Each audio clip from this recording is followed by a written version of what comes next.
With lots of love. and he's got lots of love. Saturday morning cartoons, did I just date myself? Yes.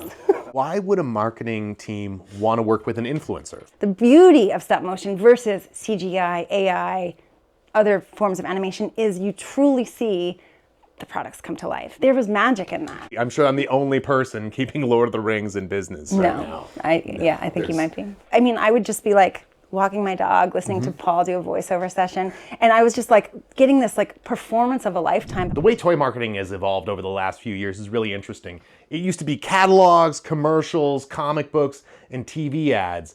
Now we've gone into social media and YouTube, and that's why I'm joined by Nicole Smith, marketing exec from a major toy brand, on this episode of Make It Till You Make It. Nicole, welcome. It's great to see you again. Thank you, Paul. Happy to be here. Nicole, you and I worked together on some successful campaigns for Harry Potter, Batman, Lord of the Rings, DC Comics, and others.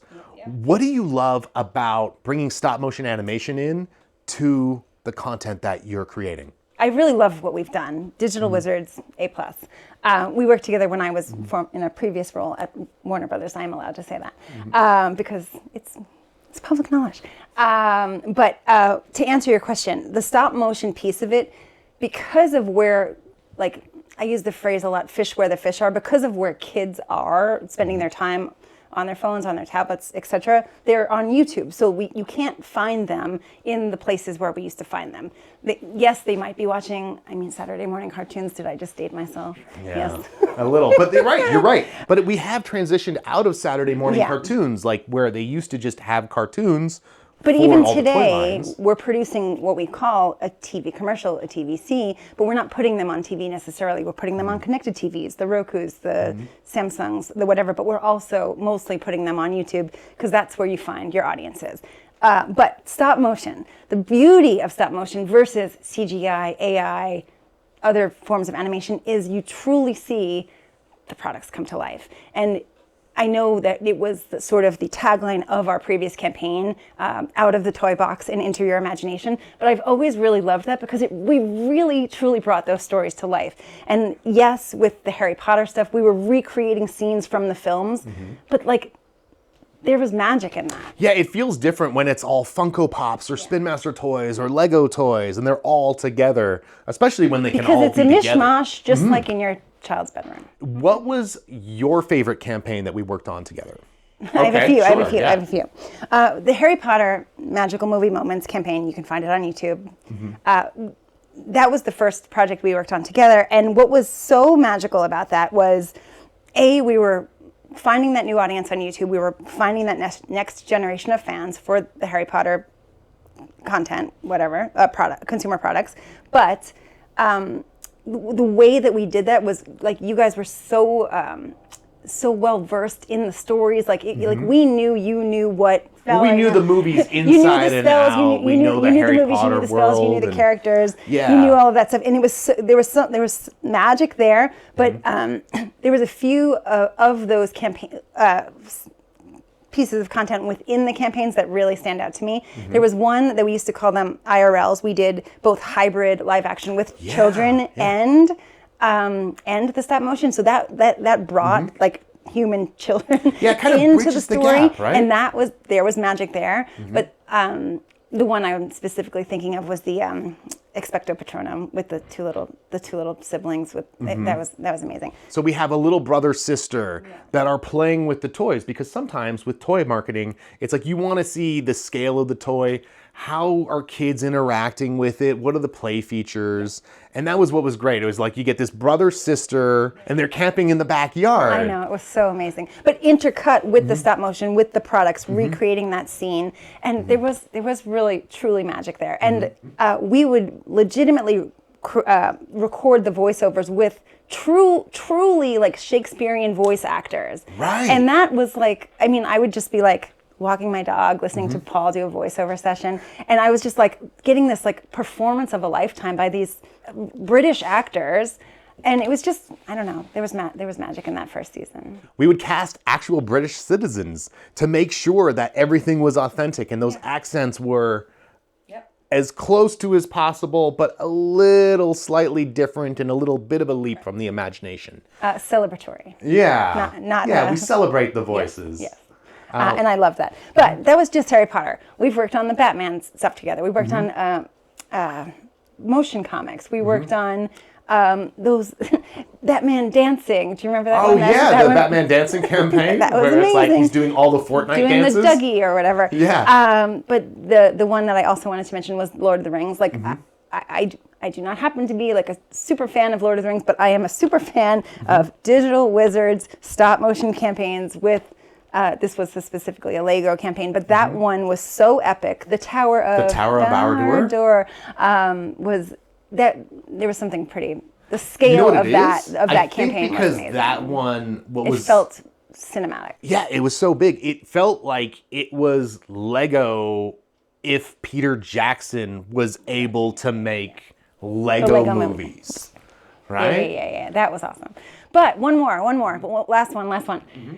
Season 2 Harry Potter Magical Movie Moments. Yeah. We had that Hogwarts Express train, and it was their big baby that year. It was dropping on September 1st, which is Back to Hogwarts Day or whatever.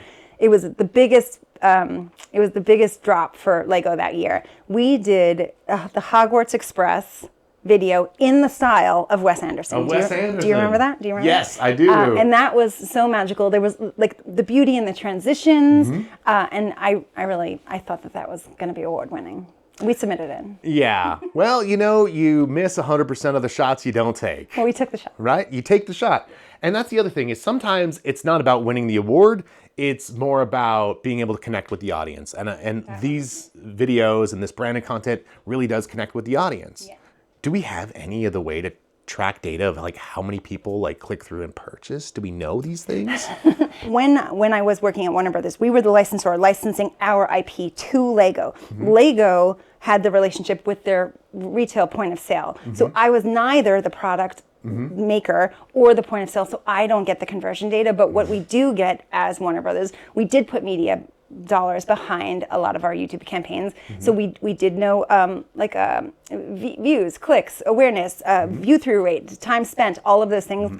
And it is girl math, but views equal purchase intent, or at least like I truly believed that the volume of views would convert to purchase, but I do not have that specific data because of where I sat in the What we did see with Harry Potter is, from a Lego point of view, Lego has always said that Harry Potter is a year-over-year bestseller. Yeah. That goes for all of our retail partners too. So we worked really closely with Amazon. We built a beautiful brand store for that. Like, we knew that if we took your content, put it on our brand store, people would spend more time on that brand store, and you could click out to make those purchases. So we made it really easy for kids to make their Christmas lists with their parents and stuff like that. How does data influence distribution? It does, because of targeting, audience targeting. So we were talking a lot about YouTube earlier, fishing where the fish are. That's where the kids are.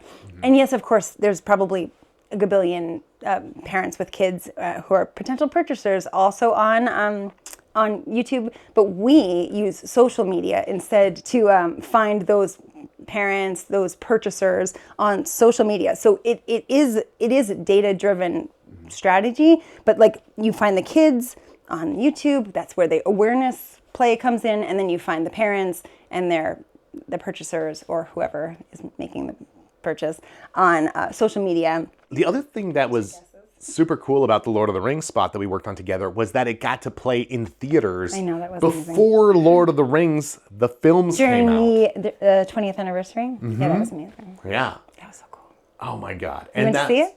I did go see it. I saw it multiple days because it would release. They'd have like one film each day. So we saw it. I saw it 3 times. Thank you for your I'm support. I'm sure I'm the only person keeping Lord of the Rings in business right now. I think you might be. What would you say is the best kind of relationship that the marketing team can have with creators? Well, there was so much trust. Like, there was so much trust. Like, you knew you were a, I don't know what the community is called. Oh, a Harry brickhead? Potter fan? A Lego head? Yeah, a brickhead. Yeah.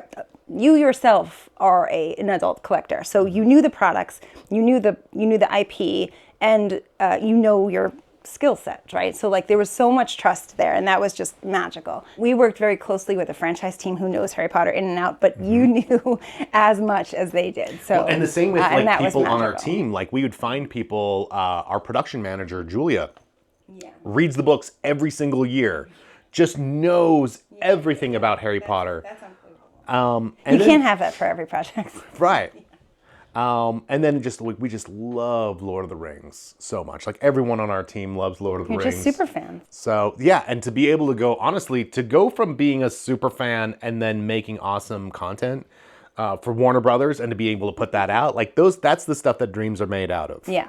And I am not a super fan, but I'm a fan of fans. Yeah? Because as a marketer, those are my people. So why would a marketing team want to work with an influencer? So like sometimes we work with you, I don't want to use this phrase, but I'm going to a gun for hire. You produce the content, we play it on our channels. That is standard production company relationship. But when we work for an influencer and they put it on their channels, you are sort of renting their audience, putting your content in front of their people who are already coming to their channel.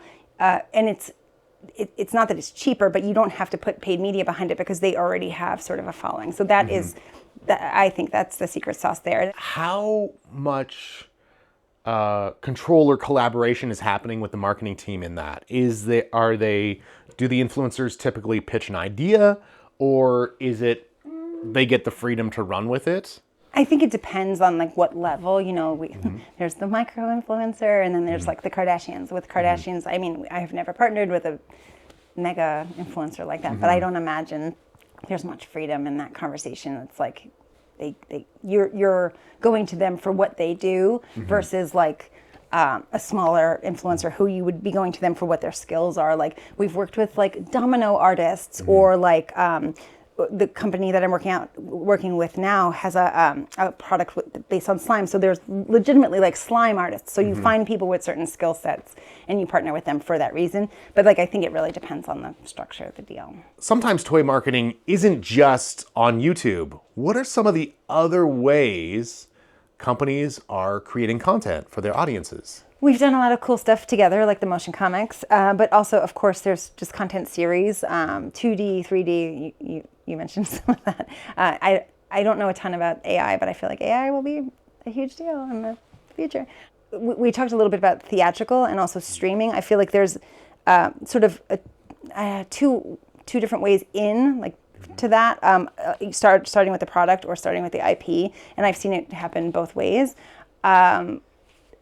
I really want to talk about K-pop Demon Hunter, even though I have nothing to do about it. Hunters. But it's so cool. Obviously, it was the biggest hit last year on Netflix ever. What was it? Was it the songs? I think it's the songs. Was it the design of the characters? I think it was also how it was distributed. Like starting out on Netflix streaming, people watched it over and over again, and then it was released in theaters. Like there was like a magical. Something happened there. But I think that there will be toy products. The company that I think is going to totally kill it this summer is Mattel with the new He-Man movie. That's awesome. Nostalgia play? It's the big nostalgia play, and I used to watch He-Man cartoons as a kid. I think everyone was watching He-Man and She-Ra if you're a certain age, right? Jordan Catalano. Yeah, right? Jordan Catalano is going to be Skeletor. Actually, that's one thing that I've always appreciated about working with you is that when you pull these like deep references from the 80s, 90s. I'm like always there. Yeah, that one was from the 90s, but there was some, I know, where they're like, I love when you pull a deep reference. That's always super fun for me. Deep cuts. But yeah, the new He-Man film looks incredible. Yeah. They've released a few of the action figures, and Mattel looks like they're going to clean up because it is a little bit more like these McFarlane style characters. Where so just elevated from your childhood memories? Yeah, they have, it's not the typical simpler action figure. It's for the collector. It's definitely for the collector, which is going to hit those older markets anyway. That would make some really cool content. Is nostalgia something that's passed down from generation to generation? Because there's certain things that you think are going to, parents watch Ninja Turtles, or there's certain Transformers that have done really, really well. And then it seems like, even with a Transformers movie, that it didn't really resonate with kids. But you had mentioned Minecraft, yeah. Right? And I don't know if they expected that to hit as big as it did, the film. Right. But I think what's happened is the generations that used to watch films and movies, and they'd be renting stuff at Blockbuster. Like now, their kids are being raised on YouTube and video games, which is why you see Minecraft do so well. Right. And So we're mining the wrong IP, is what you're saying. yeah, we're mining the wrong IP. Good Minecraft pun too. What would be your dream job? Because of our all of the work we've done in the past with all of the voiceover content that we had to record, I want to be a voice producer. Yeah? Audio producer. Yeah, I think I should do audiobooks. You'd want to do audiobooks? Yeah. Not to be the voice, but to be the person in the booth, being like, You'd want to be reread that. the voice producer? Yeah. Or the story producer? I think that's my dream job. Would you write the stories as well? No. Other people's stories. How could we use our marketing superpowers to do more good in the world? I have worked at a nonprofit in the past, and it was the hardest year of my life. Right. Why is that? Is there certain limits that you're working with? People are going on YouTube, social, all those places for like escapism, right? They're not going to hear like the Sarah McLachlan song with the sad puppies in the shelter, you know? So I don't know how to, if I knew how to do that better, I would be doing the it. reason for the sad puppies is because you volunteer at Pups Without Borders. There is something like special about an organization like Pups Without Borders that does so much good for the community and really finds new homes, forever homes for all these pups. I fostered 45 of them. Fosterer of 45 pups. And I only kept one. Nicole Smith. Yeah, that's surprising. Were you, when you were a little kid, were you the kind of girl that was always bringing home pets? Oh yeah, like gerbils and stuff like that. Yeah, for sure. But also like we talked about different toy companies earlier. I wasn't a Barbie kid. I was a My Little Pony kid. So talk about the nostalgia play. I think there might be a My Little Pony movie coming out. Did I make that up? I don't know. I've never heard of it. Do you think they would use real ponies? I don't know, but Peter wouldn't be happy about that if they did. Those were the toys of my childhood. You were playing with He-Mans and I was playing with My Little Ponies. Yeah. Brushing their hair. I was surprised sometimes, like with He-Man, like how different some of the play features were. Oh, right? Like most of the guys have, oh my gosh. Yeah, the articulation was always funny. There'd be guys that were like, one guy's a robot, so you could take off his arms and put a robot arm on there. Another guy like switches faces. One guy just had a long neck. It was ridiculous. And that was my little brother's favorite one. My sisters had the Barbies and I would like make them clothes, but I didn't. Right, that was a big part of it, is like there is a little bit of that crafting that goes with Barbies or so with My Little Ponies, what's the draw of My Little Ponies? I don't know. I just wanted to hang out with the ponies with pink hair and stuff like that. Like and they are different enough? From each other? Yeah, I guess. I don't know. I was never a My Little Pony. Of course, they have personalities. like each Care Bear has a different personality. It's the same thing. Oh. Well, the Care Bears, it's really obvious because they have symbols on their chests and they have Care Bear stairs. The ponies are different colors. There was a cartoon too. Like you were talking about the cartoons being sort of that like hook for kids back in the day. So I was watching the cartoons on probably TV because the internet didn't exist. Yeah. What were some of your favorite Saturday morning cartoons? I used to watch the He-Mans and Skeletor. There was another one called Dungeons and Dragons, which is different from the Dungeons and Dragons game. I loved that. There was like a roller coaster in the beginning. Yeah, and they would take you in, and they had like all the kids had superpowers when they got in there, or class powers. Yeah, for some reason that's the one I remember the most. Yeah, Saturday morning cartoon. There was. Were you ever like a Strawberry Shortcake fan? Yeah, for sure. She's back too. Or Ghostbusters. I don't remember. There was a Ghostbusters cartoon. Yeah. Not so much. Yeah. I remember the movies. The movies were amazing. Yeah. Scared me to death. The Ghostbusters show? A movie scared you? The ghost in the beginning in the library. Oh, the library ghost. But also the doggy. The terror dogs? Sure. That's what they're called. They're called terror dogs. Yeah, they scared me. There's certain commercials I remember as a kid. Where's the beef? Well, yeah, but there's certain toy commercials I remember as a kid.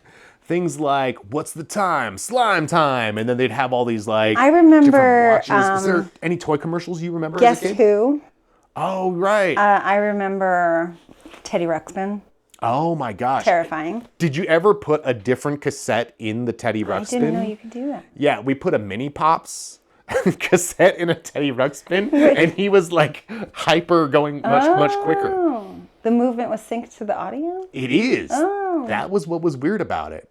I think my parents still have that decrepit doll in their basement, and it's like losing skin, losing fur.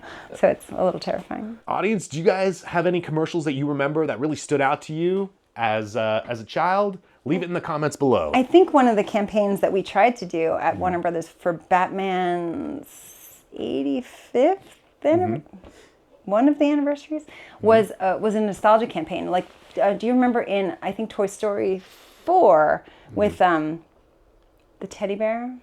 With lots of love. And he's got lots of love. And they did a really cool campaign for that with a nostalgic like an 80s style commercial, but it didn't exist in the 80s because the toy was just in the film. So that was a really cool thing, and I would have loved to have done that, like 80s style strawberry shortcake. Like, it's back, right? So but like the new generation is a fan of something that was previously a fandom of a previous generation.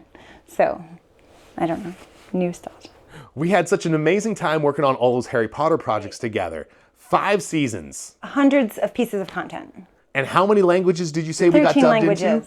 13 languages. Worldwide. And it's all over YouTube. Millions and millions and millions of views. And lots of fans really happy. And these are all these ads that don't feel like ads because they engage with the audience and give people something a little bit more to chew on. Thanks so much for joining me, Nicole. Nice to see you. See you guys next time.